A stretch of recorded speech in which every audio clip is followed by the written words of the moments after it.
sometimes when you're adding sentences or adding information, you're going to do this as concluding sentences. So either concluding the entire passage or concluding a paragraph.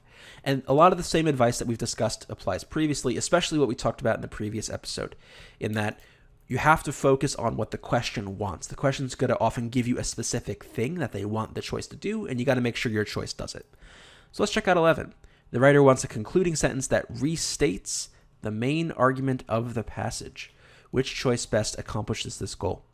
So we want the choice that, as the question says, restates the argument. Remember, the argument of this passage is the benefits of napping for employees. Basically what the passage is about. And so let's see which choice will do that. So let's look at the original. These executives, talking about the previous executives in the previous sentence, are among the most successful leaders in their respective fields. So while that builds off of the previous sentence, that doesn't do the job that we needed to do, which is to restate the main argument. Let's get rid of A. B, clearly employers should reconsider reducing employees' hours when they are overworked. Again, I think they probably do talk about being overworked or being stressed or something in the essay. But the main argument of this passage is about napping and the benefits to employees and employers, so not quite right. Companies should consider employee schedules carefully when implementing a napping policy.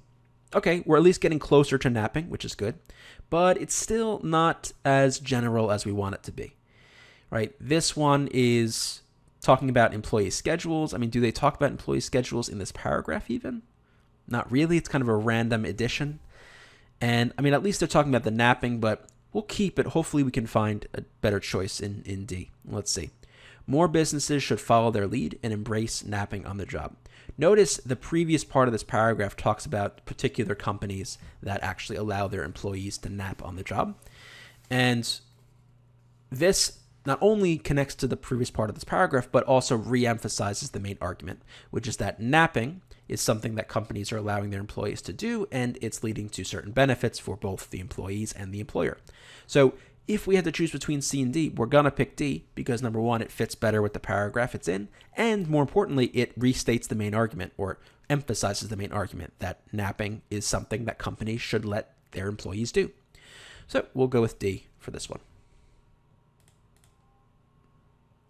22. The writer wants a conclusion that addresses the future of efforts to combat CCD.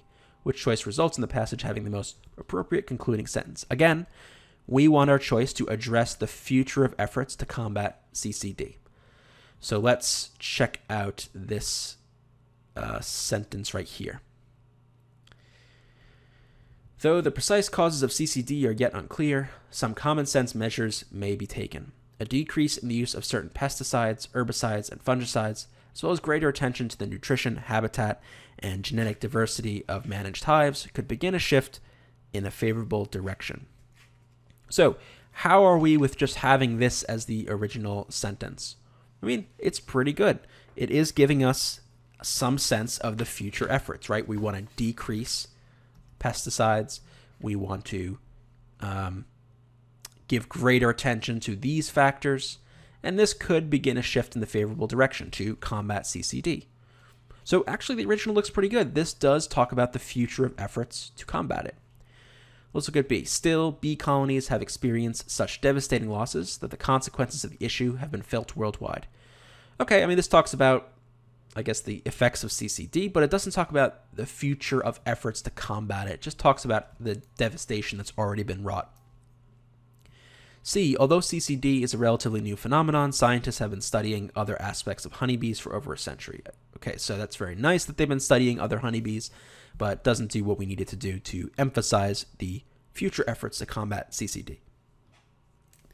How about D? Genetic variation in bee colonies generally improves bees' productivity, disease resistance, and ability to regulate body temperature. Okay, nice facts about the benefits of genetic variation, but again, doesn't do what we want it to do, which the original does, so we'll stick with choice A.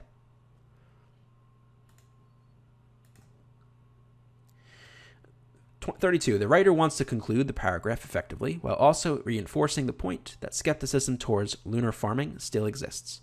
Which choice best accomplishes this goal? So, a couple things going on here. We want to conclude the paragraph and reinforce the point that skepticism toward lunar farming still exists. So let's see what we got. Additionally, lunar farming is based in astrology as opposed to astronomy, and no extensive scientific studies have yet been conducted that measure the moon's overall influence on farming. So supporters continue to wait for their practices to be verified scientifically. Again, that's pretty good. We are concluding the paragraph. It's building off of the previous sentence to say that there's really no scientific evidence yet, so supporters of these practices are waiting for evidence to support what they're doing. That's pretty good. But does it emphasize skepticism enough? Let's see.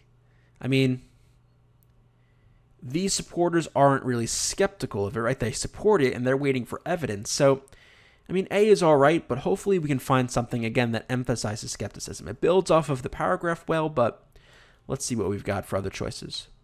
And therefore, no sound scientific data on the subject exists to date. This is a bit redundant with what's been said. They've said in the previous paragraph, the previous sentence, part of the sentence, that no extensive studies have been done to measure this kind of thing. So this is a bit redundant, and it doesn't exactly point to the skeptics or the skepticism towards lunar farming. It just says that there's no evidence for it yet, which is a bit redundant. Again, it's not a great choice. Maybe we'll leave it, but hopefully we can find something better. Yet many continue to practice lunar farming. Well, that doesn't say anything about skepticism, just the opposite. How about D? Leading many to conclude that the practice is based in folklore, not fact. Okay, so notice here, leading many. Who are these many? These are the skeptics, right? The people who don't believe that lunar farming is anything valid. In fact, that it's just based in folklore and in fact. This choice, not only does it emphasize skepticism and the skeptics, but it does build off of the previous sentence, or the sentence it's in, right? Just as A did. Because there's no scientific evidence, many therefore conclude that it's based in folklore, not in fact. They're skeptical of it. So luckily we found a better choice, and that better choice here is D.